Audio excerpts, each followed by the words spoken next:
ఆయన విడుబడు ఎడమాయడు. ఒంటరిగా వచ్చాం, ఒంటరిగా వెళ్ళిపోవాలి,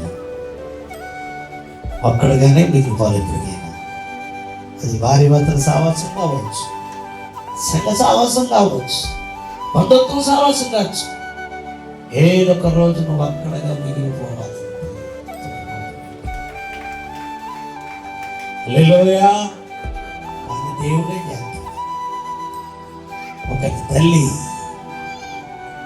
వారిని ఆదరించదు. ఈ మధ్యాహ్నం ఒక మాట, నువ్వు సమృద్ధి గల ప్రాంతంలోనే ఉండు, కనువచ్చిన పర్లేదు.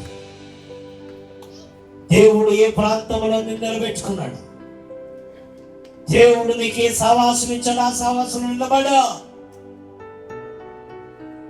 ఇలా ఆశీర్వాదకరంగా దేవుడు మారుస్తాడు. చెప్పమంటాడు.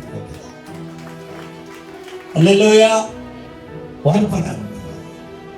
వార్ప సింపుల్గా దగ్గరికి వెళ్ళిపోయింది.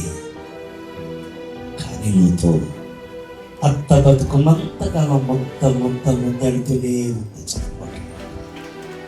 హల్లెలూయా. మళ్ళీ తిరిగి రావాలి. బెత్లెహేముకి మళ్ళీ తిరిగి వచ్చాను. ఆశీర్వాదం అందుకుంది. తలే ఇక నువ్వు తిరిగి రాలేదేమో, తిరిగి వద్దని ఆశీర్వాదం దీవెన. నోవాహు నల్ల పావురాన్ని విడిచిపెట్టాడు, అది తిరిగి వచ్చింది. చెప్పబడుతున్నాడు. కానీ కాకిని విడిచిపెట్టాడు, అది తిరిగి రాలేదు. అమ్మా, నువ్వు వాళ్ళు తిరిగి వచ్చాయని చెప్పా. నువ్వు బాధలో ఉన్నావా, కష్టంలో ఉన్నావు, ఇరుకులో ఉన్నావు, ఇబ్బందుల్లో, శోధనలో ఉన్నా, తిరిగి నీ దేవుని మందిరానికి వచ్చాయి. దేవుడిని జీవితాన్ని కలుపుకో.